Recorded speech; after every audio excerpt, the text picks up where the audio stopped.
Thank you very much, and welcome to all of you. And as said, the discussion about the role of the legislators are really growing, and understanding that the legislators on the national level and together also in regional levels are key to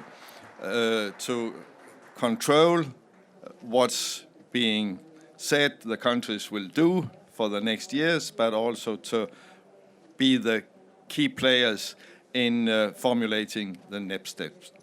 First, we will have a presentation of the study by the Grantham Research Institute in partnership with GLOBE and Inter-Parliamentarian Union. And this is a big study, the biggest in the world until now, as well as I know, but you can tell more about it. And it is from Alina Avanshenkova, who is presenting it on behalf of the Grantham Institute in London School of Economics. Welcome. Thank you, Stan, and good afternoon, everyone. Thank you for the opportunity to share some of the research that we have done at the Grantham Research Institute. Can you hear me okay? It's a bit high. So what I will do today, I will actually share with you the findings of two studies. One which members of parliament in the room might have already seen, which is the global legislation study, which covers 99 countries around the world. And another one which we published on Tuesday this week, specifically for the COP and for the discussions what happens beyond Paris, which builds on this study and looks into the issues around credibility of INDCs and what needs to happen in order to implement them. So firstly, about the global legislation study. This is a project that we have started in partnership with GLOBE International in 2010, so 5 years ago, and this year we were very pleased to have Inter-Parliamentarian Union as a partner for the study, so this is a publication. So this year we covered 99 countries, which are responsible for 93% of global greenhouse gas emissions. And what we do in the study is basically we do research on each country in terms of legislation and also executive policies, which deal with climate change directly or are related to climate change in terms of covering energy efficiency, renewable energy, forests, transportation. All entries into the study then are peer-reviewed by either government officials or legislators from the respective countries. So we make sure that we captured the key pieces of legislation and policy correctly. And this year we have put the study online in the form of database, so you can go to our website and basically pull details on each country. It's quite interactive, and we will be keeping it up to date going forward. So we have committed to continuing this analysis. So let's see, what does the study tell us?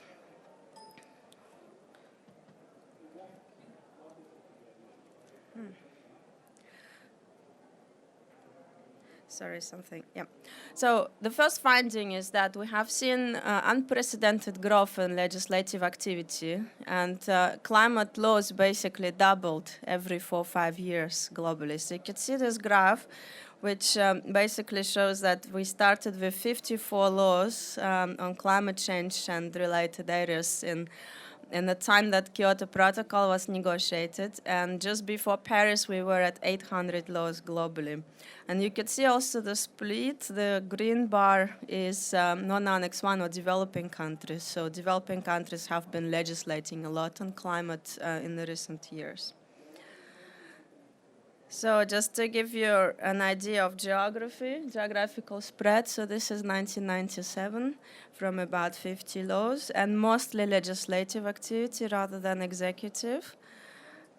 To the time before Copenhagen, so we can see the geographical spread, but also the number of laws has gone significantly, and executive activity is growing. So a lot of laws are being put into policies, translated into policies. And finally, this is now just before Paris at the status of 2014, 800 laws, and almost actually all countries that we have looked at have some form of climate legislation or policy in place.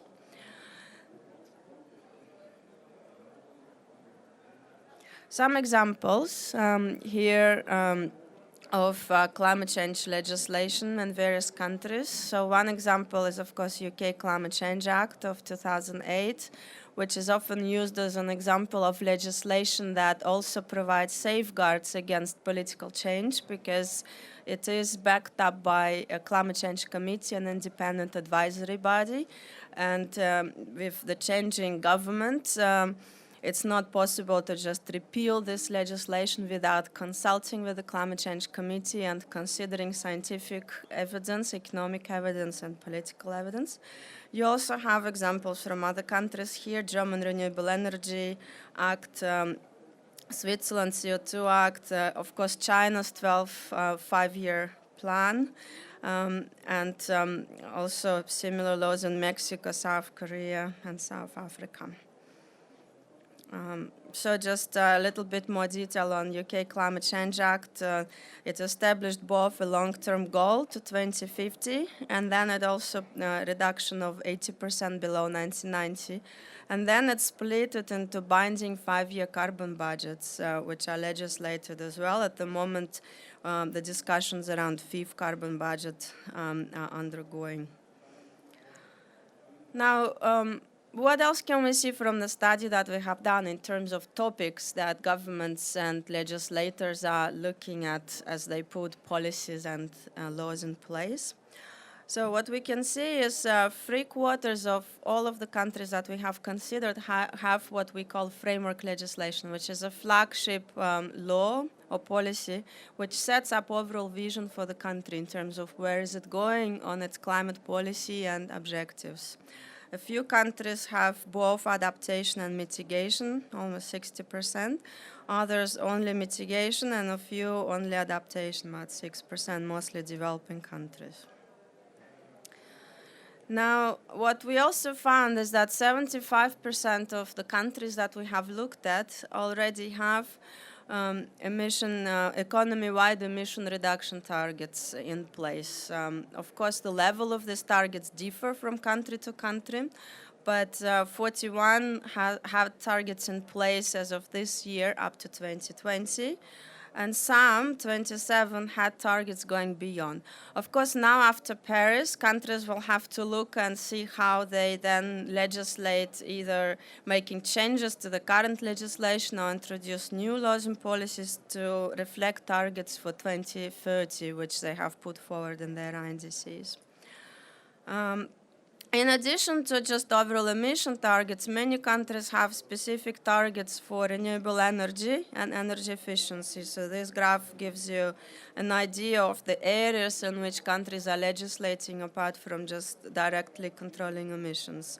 So energy is the area where most of legislative and policy activity happens at the moment. Finally, countries introduce mix of policies, and we found that 47 countries, including all member states of the European Union, have introduced carbon pricing through their legislation and policies or cap and trade systems. And 90 countries out of 99 have policies to promote low carbon technologies, which may not introduce carbon pricing, but they have either feed-in tariffs or other form of supporting low carbon technologies. And 80 countries have policies addressing adaptation, which is also an interesting finding. Now, where can we improve? One area which we found needs further work is reporting and measurement of emissions. Many countries, in particular developing countries, have outdated inventories which need updating. Also, only 59 countries have official data starting from 2009 or even earlier, so there is no latest emission data available for these countries, which will be a challenge, of course, in implementing the Paris outcome. And another area is climate change risk assessment, which many countries still don't have, and that is an essential element for legislating and introducing executive policies addressing adaptation. The study is available online, as I said, so please have a look if you're interested. There is much more detail there. Now, linking it to what's been discussed here, after we have gathered all this information, we thought, what can we actually say based on this in terms of, forward look, in terms of international process that we have here and what countries will be doing at the national level. And essentially, discussions here at the scope, at the international level, are about three things, if we simplify it on mitigation. I'm talking about mitigation here. First is ambition level. So what emission reductions will INDCs deliver based on what's in the targets that countries have put forward. Second, how feasible is it to implement these targets in terms of meeting the cost at the national level? Will countries have finance and technology to do it? And finally, political credibility. Are countries actually going to keep to their promise, or are they going to go home and be distracted by other priorities and change their minds? And this is the study we released at this COP, which looks at political credibility of INDCs.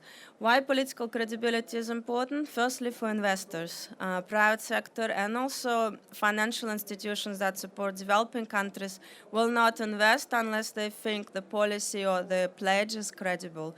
And secondly, for future negotiations to increase the level of ambition, because we already know INDCs don't get us to 2 degrees. We don't have much time, so I will just give you the highlights of what we've done. So we've basically looked at all the studies that, not all, but many studies, that looked at credibility of policies in economics, in financial literature, also in environmental literature.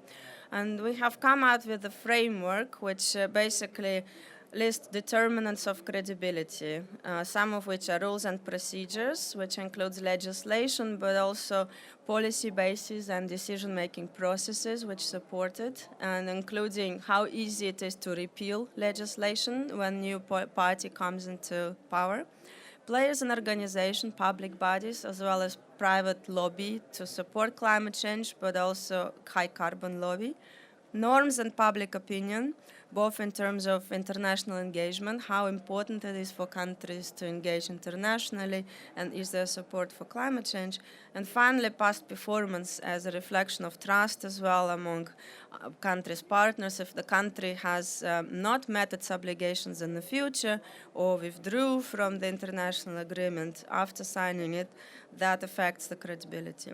And we have applied it to G20 countries, and I'll just show you the highlights. So the result on average for G20 is actually that most determinants on average are moderately supportive to credibility of their NDC pledges, so no country starting from scratch.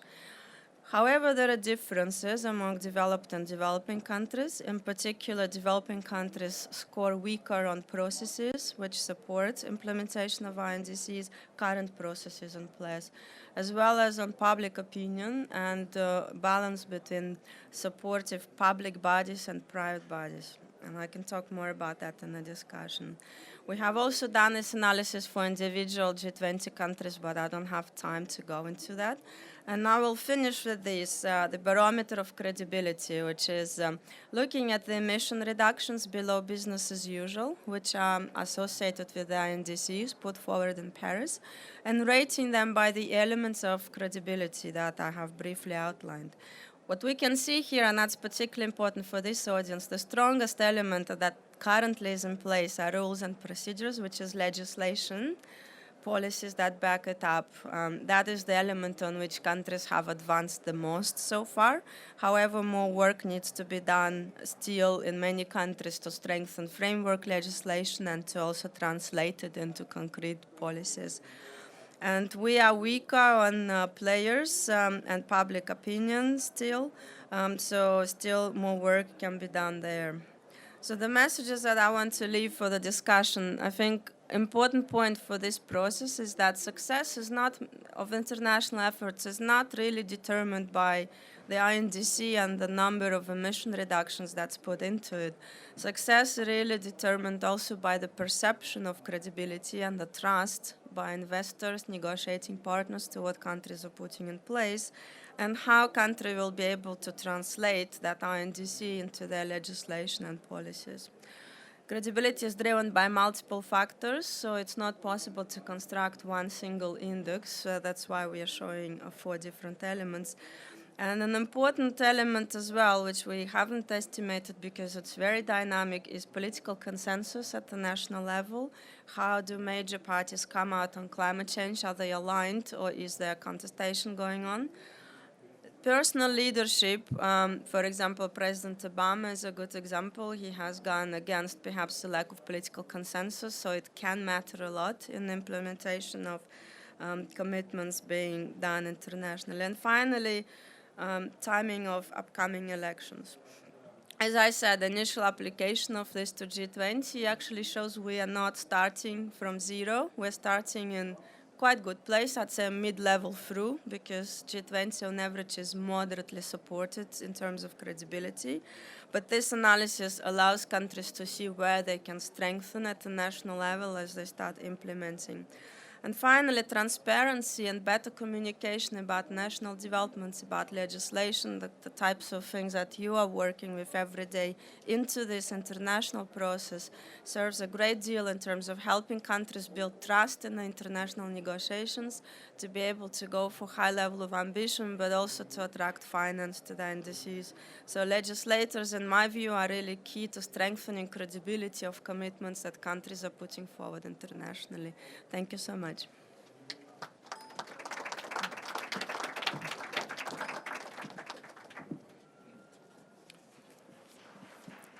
Thank you very much for this brief introduction, perhaps, to this very big project you have done here. And I said that it was the biggest in the world, and I think it is the biggest, and perhaps also the first where you also put it until the existing process here after Paris. So if we then focus on the period after Paris, and of course I know everybody here is not there. We are not there in our way of thinking. We are thinking, what's going on now? But let us use this discussion to focus after Paris, and we see it as we will have a good result here. And then discussing your presentation and discussing with members of parliament from the Nordic region and from a leader of the GLOBE chapter in Cameroon. Lord Deben is late in a train. He will come if the train arrives in time. So he has said to me that he apologized, but at least he is not able. He is a good speaker, but he is not able to decide whether the train will arrive or not. But then I will invite to the floor Satu Hati, chairman of the Finnish Environmental Committee. Ola Elvestuen, is he here? Yes.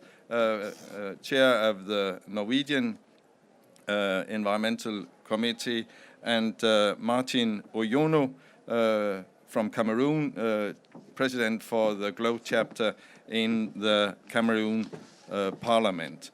And if you'll sit there, and also if Alina, if you will take the other seat, so we can have a discussion here, but also involving you in the discussion.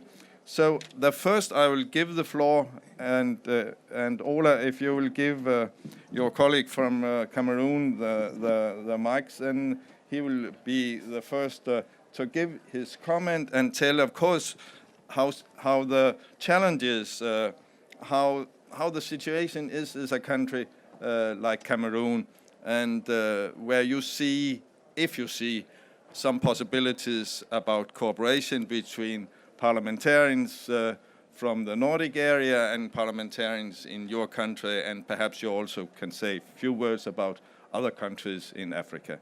Welcome, you have the floor. Thank you. I'm Martin Oyono, Member of Parliament of Cameroon. I guess most of you don't know where is Cameroon. We are in Central Africa.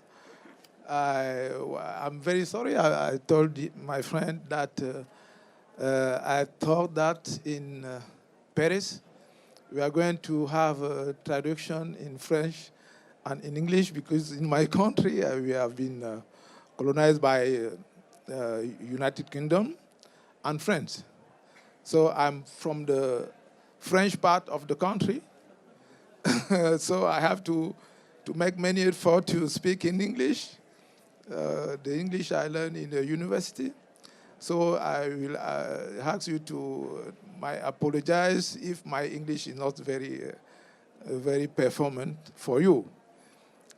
So Cameroon is in the Central African country, and the particularity is that we are part of the Congo Basin. You know that is the second basin after the Amazonian one. And we have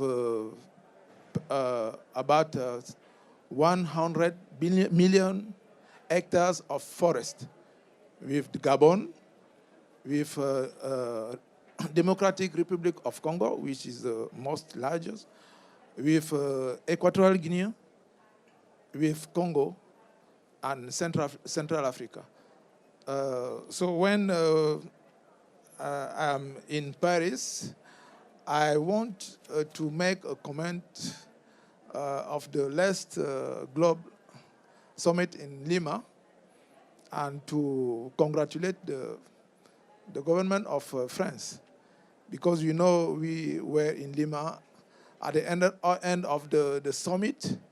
There was a prolongation of 2 days, and this prolongation was animated by the Minister Fabius, who insists that we can have some kind of project that we have to discuss here in Paris. And the mobilization also is very, very important, because inviting 150 president and head of government is a performance. So for me, I don't know between the 5 or 6 countries of the Nordic part of the world which has a diplomatic representation in my country, but I think the European Union is represented. So in our country, the legislature have many problems. Why I integrated the GLOBE International is that we can act at the high level to promote the good governance and the coherence of laws, because the work of MPs are not very, very easy in the parliament, because we have to integrate the wishes of our population who elected us, and now the resistance of the government who want to impose some rules for the management of some sectors. Our countries, almost countries of the Central Africa, we have some sources of revenue who are based on the the natural resources, mining, petrol, and all. In my country, the sector of gas give about a quarter of the budget of the nation. And so how can we implement the rules of the sustainable development with our need of development to reach almost 20 or 30% of your standard in Europe? That is the key, the question, the important question for us. So to be with you is an occasion for us to exchange, to have a better what can I say, to have some example of best governance, which can permit our country to attain the goals of the sustainable development. That is what I can say for the studies of GLOBE. I think my country has been integrated since Mexico GLOBE conference, and we have also present our indices during this conference. And I think now in our country, the international agreements come just after the Constitution. So those laws are well implemented more than the local laws. So if we can have a better agreement after this COP, I think our role is to make sure that the agreement is implemented by our parliament in Central Africa and in the African Union. So that is my first word of introduction. Thank you very much for this insight in how it is in your country. And I give the floor to Satuhati from Finland. And she has also been member of the European Parliament for many years, so she is very experienced. Yeah. Okay, thank you very much. Actually, I mainly intend to speak about the EU legislation, but I want to thank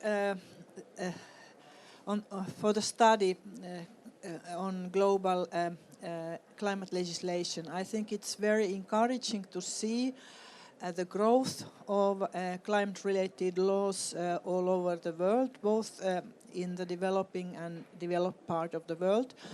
And I hope that all parliamentarians who are here would leave the place not just with a good outcome from Paris negotiations, but also with the knowledge that practically all countries in the world have climate legislation.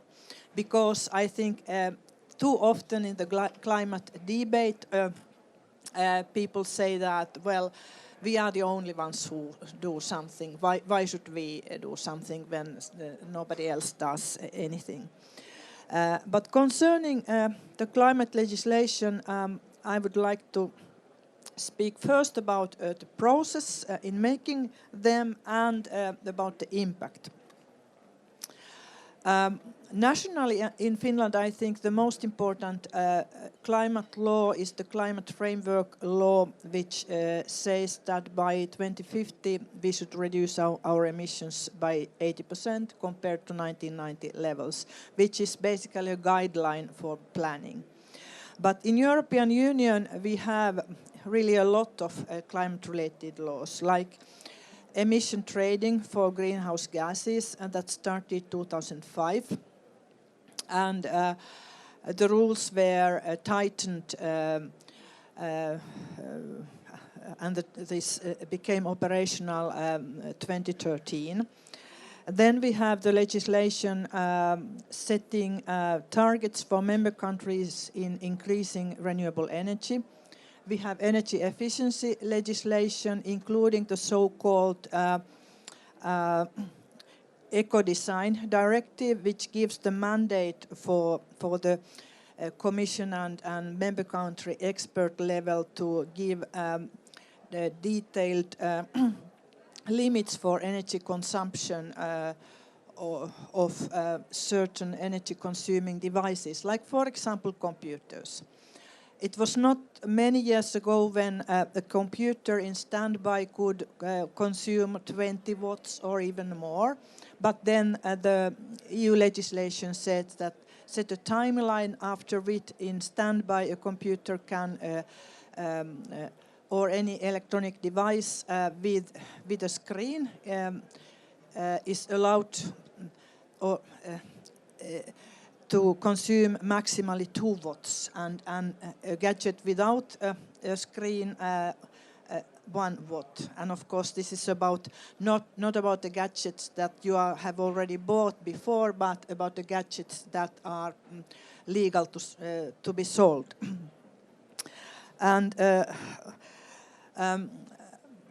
well, on the process, most of these laws have been quite controversial in the legislative process. In most cases, there have been a lot of lobbyists around telling that we will lose our competitiveness, we will lose a lot of jobs, this will kill our economy, etc. But that's, I would say, normal when new environmental legislation is on the table. That's almost always there. But I don't know any single case where these doomsday predictions would have actually been true. Basically, all environmental laws are incentives for innovation. And I must say that anyway, I'm pretty frustrated on the message coming from business that this backward-looking message has been so strong. And in this conference, and before this conference, I have been very delighted because the voice from business asking and demanding stronger climate action has really grown much stronger. I really welcome this. And concerning the impact of climate legislation, I guessed, and I think that many other people also thought, that the key law would be emission trading, which means that there will be and now there is a price for CO2 and other greenhouse gas emissions, a market price.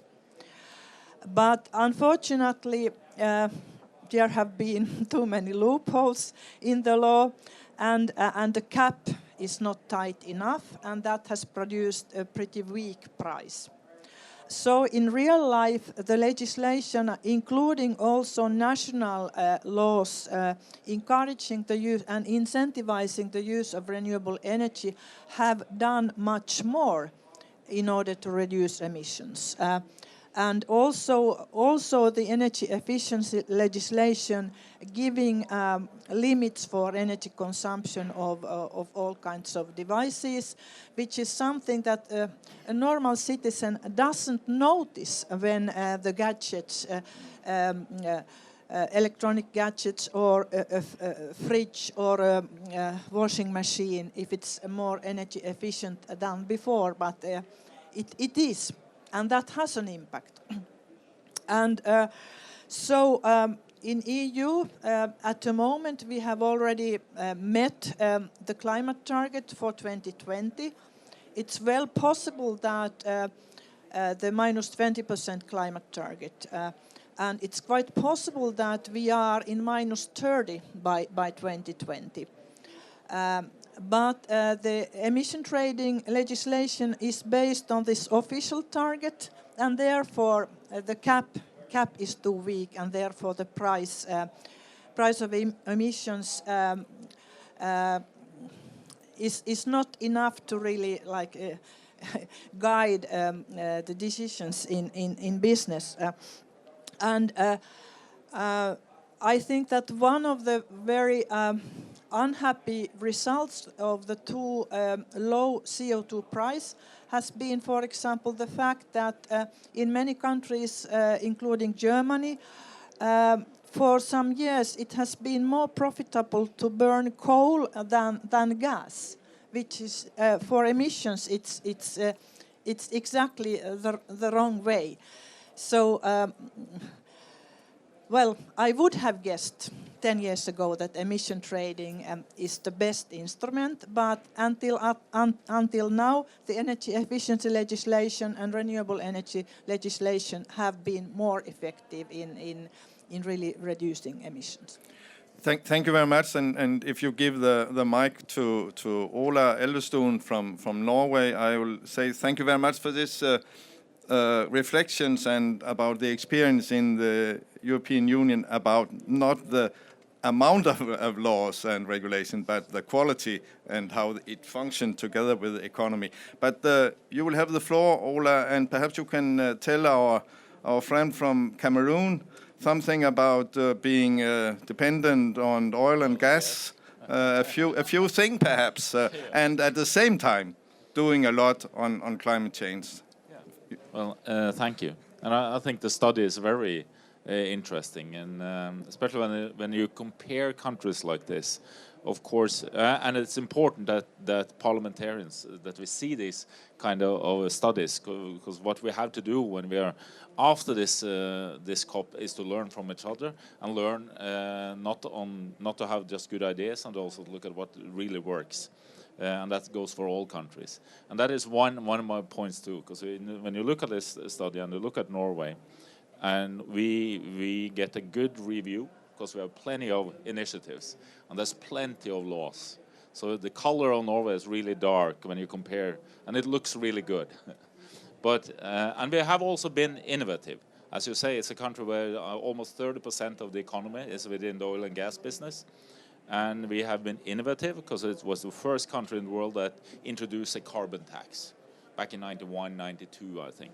Within the oil and gas sector. And we have been innovative in other areas too. When it comes to transportation, the frameworks for electric or zero-emission cars, for instance, is the strongest in the world. I think now it's this year, every month, it's about 16-17% of all car sales are zero-emission. So you have innovative policies in Norway. But the problem is, of course, the totality. Because what is the problem when we are being asked is that, okay, you have all these policies. We're not a member of the EU, but Norway is kind of like becoming a member of the EU decision by decision. We just don't have the voting right, but we're part of absolutely everything within the EU that doesn't take a referendum, because then it becomes a no. But we are. And right now, I used to be vice mayor in Oslo and for energy and transportation. And as a city, as a local community in Norway, you are just as much a member of the EU as any local government anywhere else, whether it's London or Paris or what it is. The only difference, we work with the same directives, we follow all of them. That is the work we're doing. And the only difference is the relation to your own country, but that difference is not bigger from our local governments than it is between the Swedish or a Finnish or whatever it is, the local position that they have. So we are also part of that. But the problem in Norway is that you have all this legislation.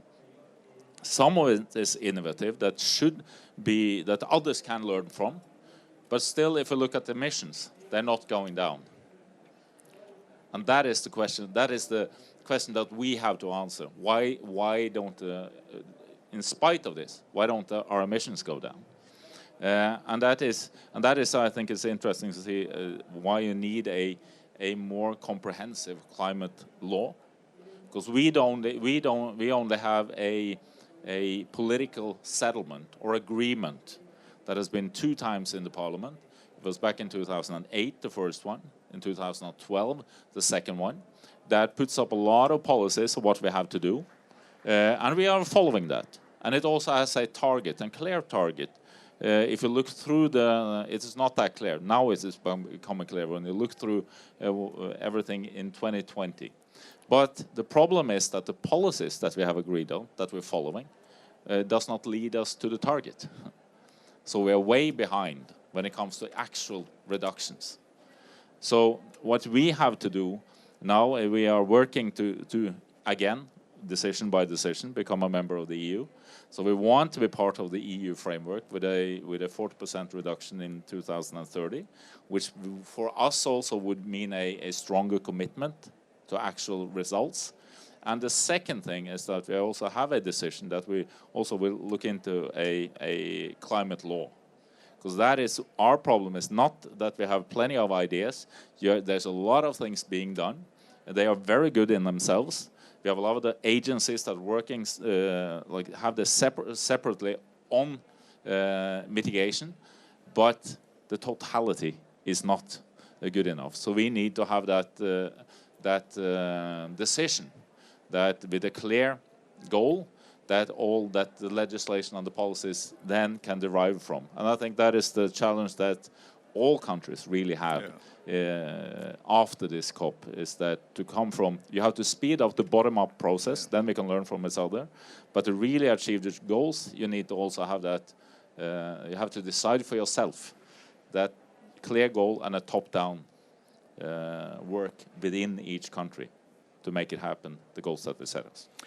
Thank you very much for this insight. Very frank speaking, good. And a question to you, Alina, perhaps. You of course, knew all these things in your study. But my question to you is, is it possible to have more cooperation between countries like Finland, Norway, Scandinavian, Nordic countries, and the EU, and to Cameroon, for example? Can we inspire each other? Do the agendas are so much at the same area that your study shows that is a good thing possible? Thank you for the question. I think not only is it possible, it's already happening. I think this event is one example, but there has been GLOBE International has been doing a lot of exchange of ideas among parliamentarians. Inter-Parliamentary Union has held meetings here on the margins of the COP, and Lima as well. And I know countries bilaterally as well, legislators, and I know probably colleagues here will comment from their own experience. I think essentially the challenges that countries face are not that different. It's just that, obviously developing countries have still a greater challenge in terms of mobilizing resources to implement climate policies. Sometimes knowledge base is still not there in some countries, but yet the main challenge is how do you balance development priorities and bring them together with the priorities of low carbon transition and transition to climate resilient development. And we have a lot of examples where you can actually bridge those goals. And I think exchange of how legislation and policies in various countries have been able to do that, both on national and actually subnational level and city level, is quite important, is important. And just maybe to respond to the comment made by a colleague from Cameroon, New Climate Economy study released a year ago actually estimated that at least 50% of global emission reductions that we need to achieve to stay below 2 degrees, they can be temperature increase, they can be achieved at net zero cost, meaning that they will have actually significant local benefits in terms of health, traffic, reduced congestion, also energy access, access to clean energy, and so on. And so I think for countries like Cameroon, it would be important to enhance that cooperation with internationally, to exchange experiences, to help identify these opportunities, to reduce emissions, and yet to also deliver development benefits that the country needs. Thank you. And perhaps you will hand it over to our friend from Cameroon, because my question to you is at the same line. You mentioned a few things about you have been building a GLOBE chapter after Mexico meeting, but how have you used experience in other countries when you created the laws you have now? What I can say is that we are under a process. We have three domains: the forestry governance, and now we have a project of law. We have to present it to the parliament, and a project on mining code. Okay. Yeah. And another project on land tenure. But all those projects are initiated by the government. Yeah. That is the weakness of the action. Yeah. But we insist, as Parliament, member of Parliament, to go in the inclusive discussion of all those projects. And we have one example with the the European Union, is the law on forestry. we call FLEGT, Forest Law, Governance, and Trade. Now in the Central African region, you cannot make exchange on the products of the forest without having a certificate of the under this law. So we have made an effort to track every product of the forest from the sources of prevalence to the port of before going to the European Union. And the other project is the transparency is in the initiative on the extractive domain, mining domain, and we work with the World Bank, and every country has to achieve some performance. We have 9 obligations to attend in order to be admitted in this initiative. So, as the weakness of our job is that we don't have the capacities as member of parliament, like in Europe, to initiate the laws by the parliament. It's all every time is the government who is initiate the law, and we have only the power to control if this law can obey to the ambition of our population. That is our main problem. That's a challenge. But as a member of this part of the country of the continent, I can say that our position is that we are not a very great. We don't. We are not part of the country. We are emitting the gas in the atmosphere. I think our part of emission is about 1% in the world. But if we have to achieve our program of development, we are going to have a level of emission which is very high. For example, to 2030, but which can be reduced if we are accompanied, if we have the finance. We can have the capacity of financing the sustainable program. So we have a domain like energy. If you can develop another form of energy, if in the transportation, in Africa, we don't have the capacity of buying new cars. Almost the government can buy the cars with the state budget, but the population have the used cars, which are also the factor of emission of gas. And we have also the agricultural domain. Most of our country, we are still in manual agriculture. We have not machinery agriculture. Which is done in the rural area by women, and that's why I was very interested with the experience of Norway.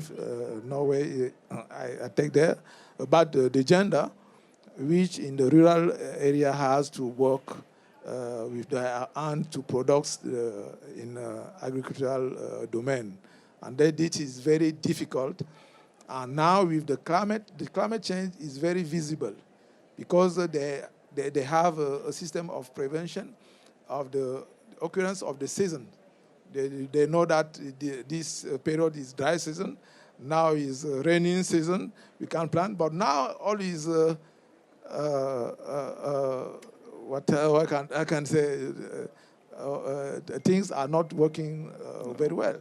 And when I reach Paris, I think now everyone knows that in this period we can have, we are being used to have the snow. but now there is no snow in Paris.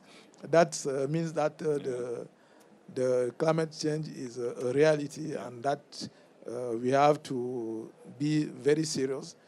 And the people around the ecological basin has the right to ask for financial accompaniment and help in order to be in this way of sustainable development. Thank you very much. Ola, you want a comment, but perhaps also a comment what was said now in relation to the fact here that Norway is having a lot of cooperation on forestry and also have taken initiative globally on mining to have better laws on mining. So perhaps a very few comments from you on that. Yeah, I think this cooperation on legislation is the most important thing we do within the REDD+ framework. Norway also have very good results. So some of them are maybe a little ironic in this conference, but it's still important. Is programs we have that's called Oil for Development. Which is very necessary if you have a country where there's new finding the resources and you need to put up a legal framework. We also have programs called Fish for Development, which is the same thing, that you have to build up the legal framework to really to take care of and build on your own resources. When it comes to the REDD+, we have strong cooperation long term with Brazil. We're building up with Colombia, Peru, others, and has had a long project with Indonesia, and it's in the upstart in Central Africa. I am not sure if Cameroon is part of it, but there are several countries that Norway is working on of REDD+, and it has a three-phase. These are three-phase program. You have the first one where you need to get an agreement with the government with the goals that you set up. That's where you are in Central Africa. We passed that with Indonesia. And the second one is the most important, I think, is to build up the legal framework and agree on the legal frameworks on how can you preserve forests over time. And then the third phase, of course, is then the financial support. We find it's a financial support on this area too, but it's smaller. But the goal is then to have a result-based support for actual reduction of the loss of forest that we have. So that is the third one. And one of the discussions we had yesterday, we had our parliamentarians have discussion with Indonesian parliamentarians, because there is definitely an expectation that the support and financial support is expected to come earlier than it may often happen, because it is so difficult to agree on and build up the legal frameworks. But I think that is absolutely necessary, and also what is the long-lasting effect is to get the legal framework on that. Thank you, and I will give Satuhasi the mic. You, perhaps, yes, okay. Yeah. The mics, because I think we are running out of time for that, because luckily Lord Deben has arrived, and I think we will be happy to hear his experience. So if you will make the final report, and I cannot give all of you the floor for that. Okay. Okay, I'm not going to make a summary, No. just a very small point. There are also laws that can be seen as climate laws, although the original motivation of the law has been something else. And one example of that kind of law which came to my mind is the Finnish forest legislation that for more than 100 years has said that if you log a forest, then you must make sure that new forest grows in the same place. In my country, this is normal. Everybody thinks that this is the way things should be.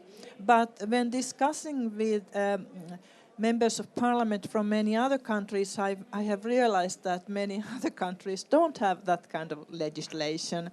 The motivation for that legislation since a really long time ago was not environment but economy, because timber was and is an important resource, and the people who made the first forest laws, they wanted to guarantee the continuation of this resource. But I think that we should also collect also older examples of laws that are, so to say, win-win laws, where environment and also economy benefit. But really we should increase the interaction of parliamentarians, and IPU is one good network for that, but also GLOBE, and I'm really happy that there is a new GLOBE chapter in Cameroon. Yeah, I will say thank you to all of you, and especially thank you to our friend from Cameroon. And perhaps you have had two good countries to cooperate with: Finland on Finland and Norway on forest, and Norway on gas, the gas area. So thank you very much. And then I will hand over the mic to Lord Deben. I'm very pleased that you will come and you could come, and that your power is so big that you also decide at what time the train can come when it's delayed. So we are lucky you are here. You have a long list of what you have done in your life. Being a Minister for Environment many years ago, being active in this field for many years, and now Lord. Somebody perhaps can remember a minister with another name, but now it's Lord Deben. And you have the floor.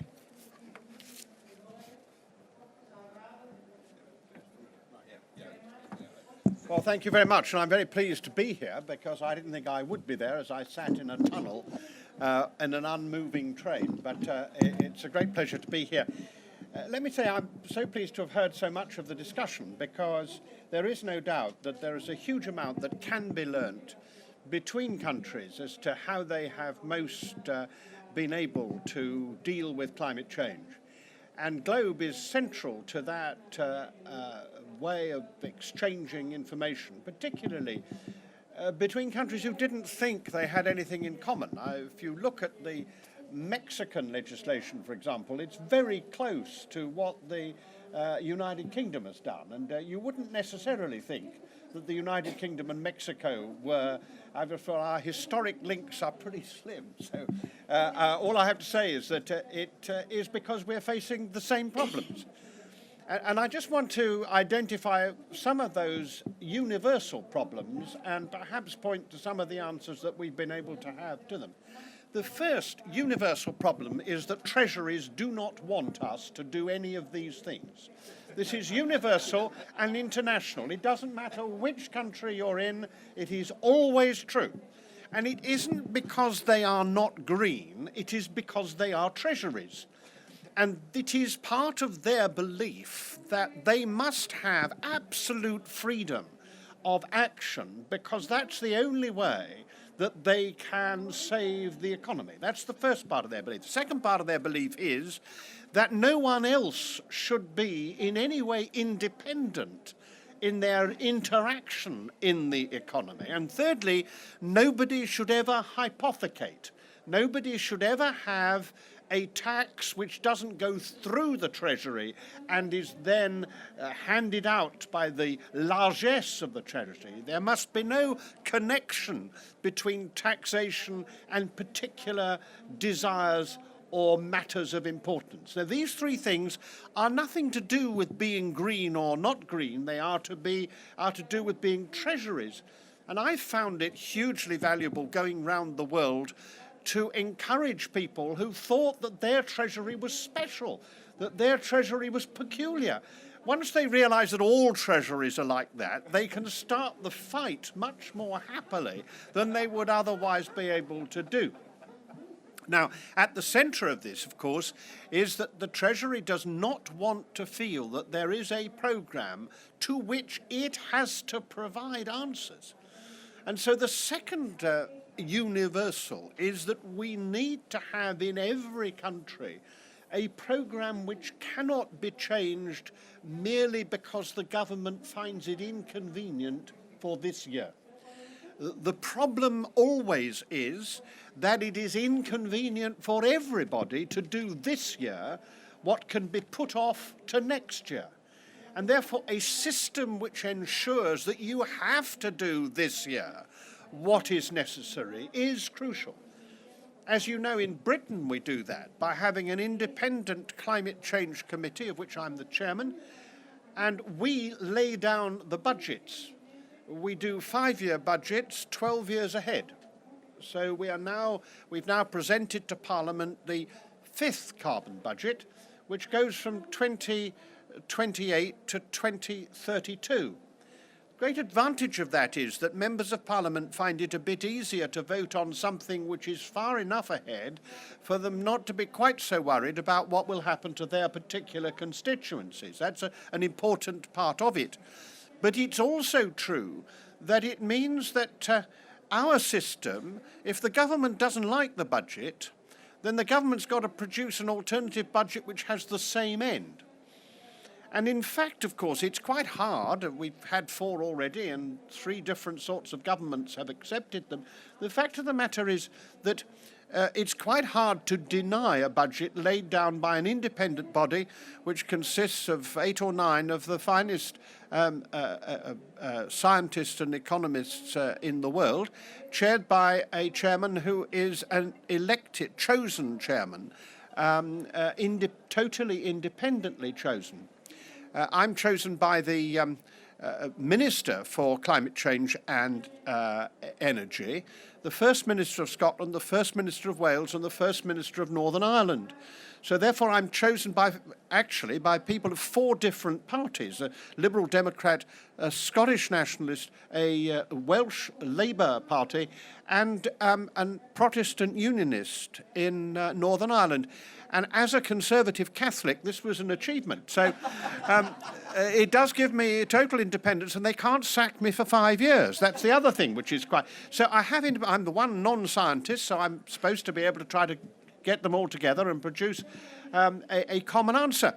But it is important to have that independence. I've done a lot of work in Scandinavia, talking to the Norwegians who are preparing their own climate legislation, and the Swedes, and now the Danes. And I just have to say, one of the awful problems is that if you've got a written constitution, you don't much like this. We, of course, have no written constitution, so we can invent something like this, which gets over the biggest problem. And the biggest problem is this. Parliaments, in order to be democratic, have to have regular elections. But the climate change doesn't wait for elections to produce people who are going to have a continuity of policy. And I'm afraid, therefore, you've got to have a system which works in the long term in a parliamentary structure which cannot work without short-term elections. I'm a Democrat. Of course you have to have those. So what happens with us is that Parliament has to, of course, agree the budget. But once it's agreed, it can't change it. And it's not sensible because the world isn't like that any longer. We live in a world that if you can't get on with your neighbours whom you share religion, culture, history, if you can't get on with them, how are we supposed to get on with the people of the Cameroons? This isn't a sensible position. And that's what I cannot understand. It's also true that if you don't leave the European Union, all you do is to get yourself in the same position as Norway, which is that you do all the things you had to do before, but you don't have a vote. I think that's a very position to be in. Spent a lot of time trying to help the Norwegians to get out of their silly position. I don't see why we should get into it. Not easy, because they don't want to come on board without some pretty large concessions. But that is what you have to do. And I think we should see that as a really exciting thing, because what it means is that all the philosophers and theologians who used to talk about the fatherhood of God and the brotherhood of man, they are now overtaken by the physical necessity of accepting the brotherhood of man. You can't do it without that. It isn't any longer a matter of opinion, it's a matter of necessity. And that's why we have to work together, because in the end, we either hang together or we hang separately, but we'll certainly hang.